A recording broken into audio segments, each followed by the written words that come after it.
Dan menurut gue kenapa Haaland menyetujui kontrak 9,5 tahun ini, biar kalaupun suatu saat dia pengen pindah, nggak bisa tuh mengunci Real Madrid dengan Arnold, dengan Mbappe, dengan ya ekspektasi terbesarnya kan ke sana kan.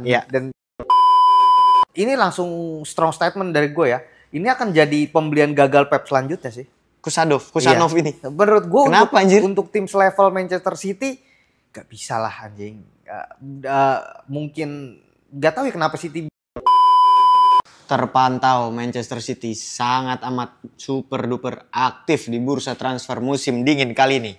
Apa yang sedang dituju oleh Pep Guardiola? Apakah dia tidak puas dengan skuad yang ada saat ini? Selengkapnya kita bahas hanya di obrolan bola anak rental.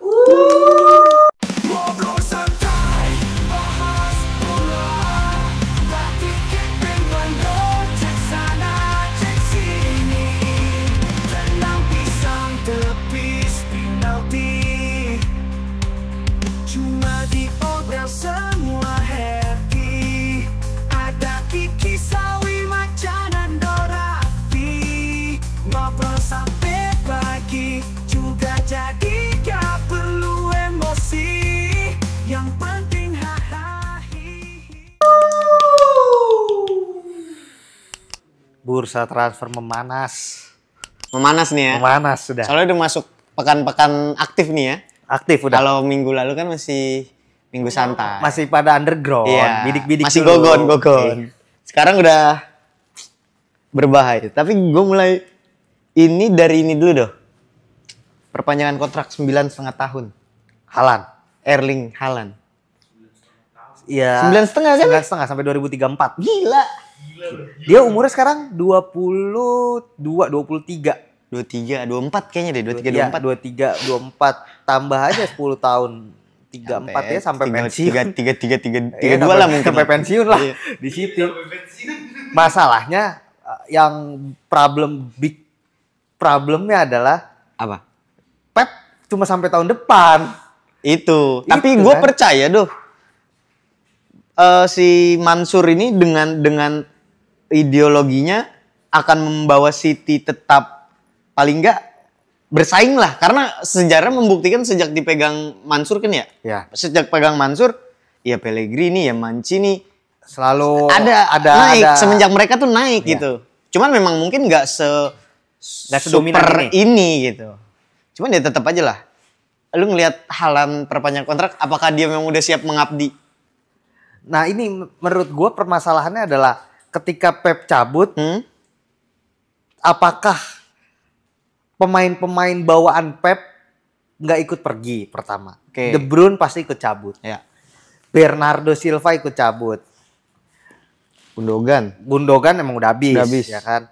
Kyle Walker habis. Ini kita ngomong, kita ngomong skuad utama dulu ya. De Bruyne cabut, Gundogan cabut, Kyle Walker cabut, Bernardo cabut, terus si Ruben Dias dan Rodri ada kemungkinan Ruben Dias dan Rodri bisa, tapi umurnya masih oke lah ya kan. Masih City nggak punya kiper.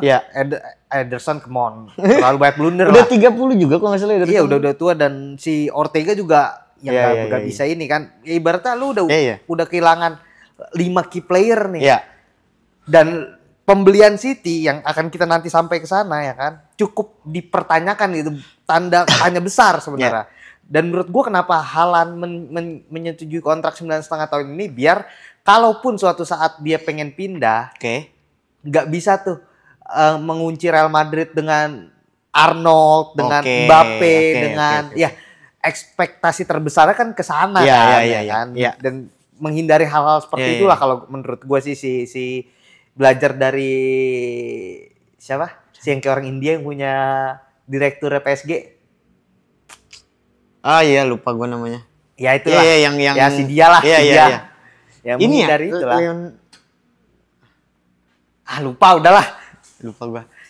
Tapi maksudnya ini bukan yang perlu dicatat bahwa perpanjangan kontrak tuh bukan berarti lu di sana selama itu ya. Selama ada tim yang mau membayar dan harga disepakati ya udah berarti. Selama harga cocok ya lepas.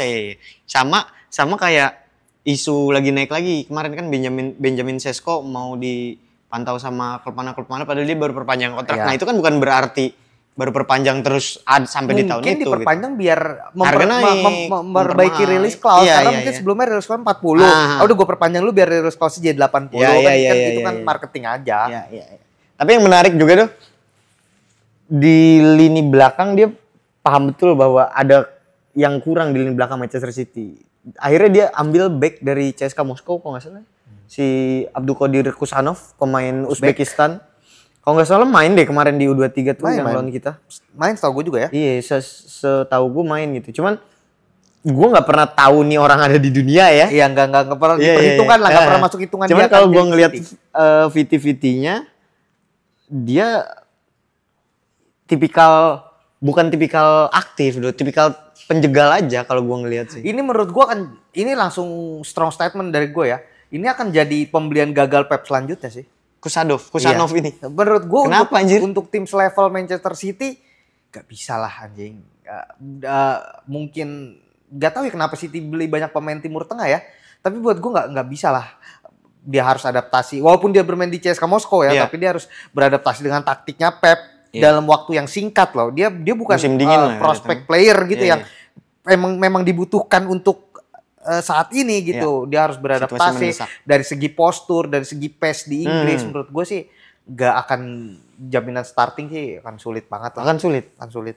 Tapi iya sih gue juga agak skeptis karena ya bukan sekedar gue nggak tahu dia siapa gitu deh. Cuman gue ngelihatnya dia datang di winter gitu, musim dingin yang mana pertandingan tuh gak berhenti gitu, tetap jalan. Kalau lu datang di summer di bursa transfer musim panas itu kan memungkinkan buat lu nanti ada pramusim, lu nanti ada penyesuaian, ada training camp ini itu segala macam. Sementara ini kan kalau gua ngelihat ya dibutuhkannya mungkin instan gitu, karena melihat lini belakang City juga yang sedikit berbahaya ya, karena kita tahu sekarang City udah terlempar jauh dari peta persaingan juara. Kegolannya banyak banget dan itu masalah Pep Guardiola bukan cuma tahun ini dari tahun ke tahun. Gua ngelihat City gol di gacor-gacornya City golin terus. Tapi juga kegolan terus. Dia nggak pernah jarang banget solid defense ya. Jarang ya karena mungkin permainan high pressure-nya overload pressure-nya Guardiola ya, ketika satu pemain pegang bola langsung di press 3-4 pemainnya City,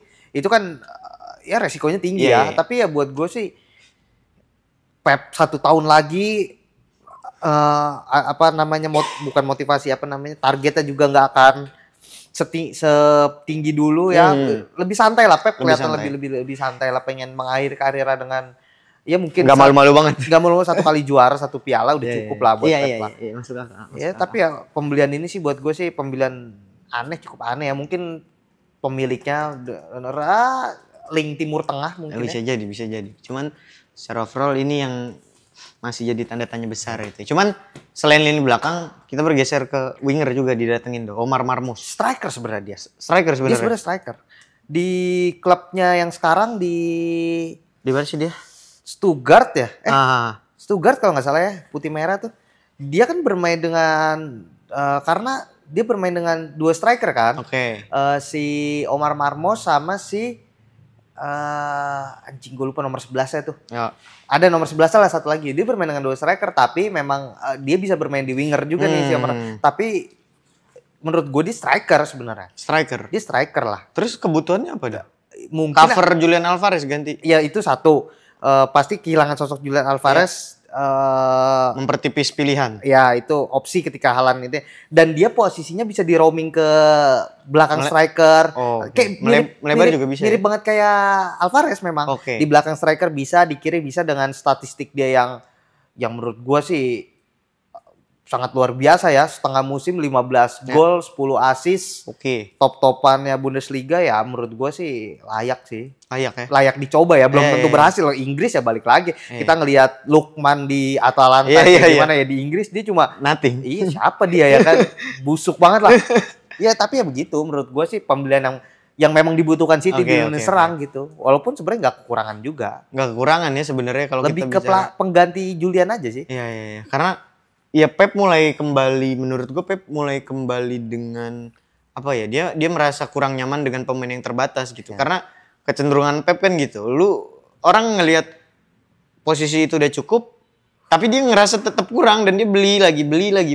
Itu yang membedakan Pep dengan Arteta. Ya, kalau Arteta selalu aja. Gak pernah beli anjing, ada aja.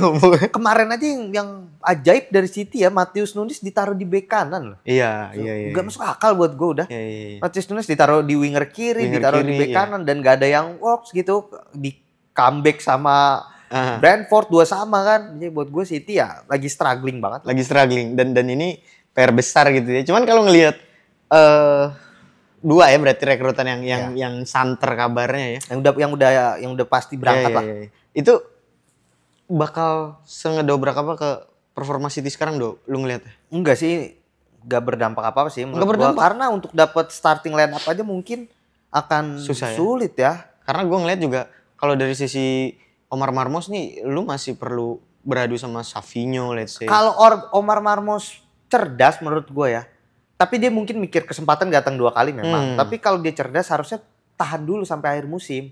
Biar dia pol-polan dulu di klubnya sekarang. Secara utuh gambaran satu musimnya dapat. Satu musim. Jadi dilihat dia ngerasa performanya dia evaluasi dulu. Oke. Jatuh guys. Udah. Ya.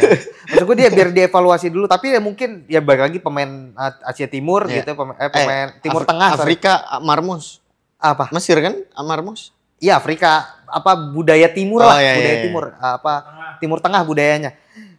Dapat kesempatan dari big klub di Eropa ya mungkin ini kesempatan gua nih untuk membuktikan ya. Semoga sih perform bisa kayak naik Salah gitu ya. Tapi ya gue yakin nggak ada ekspektasi gimana sih. Nggak ada ekspektasi. Ya udah mengalir aja gitu. Ya. Untuk mempertebal squad murni untuk mempertebal karena juga ya kalau kita bicara 2 rekrutan ini bukan nama besar gitu.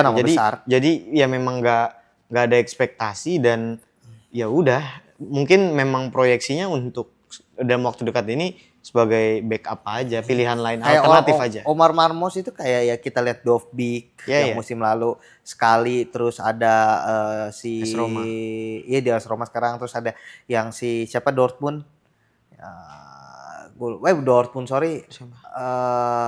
Jerman juga yang musim lalu tuh bukan musim lalu pemain Seogurasi Dortmund kan ya itu kayak gitu modelannya satu musim meroket tapi sekarang ya average player dan gue berharapnya sih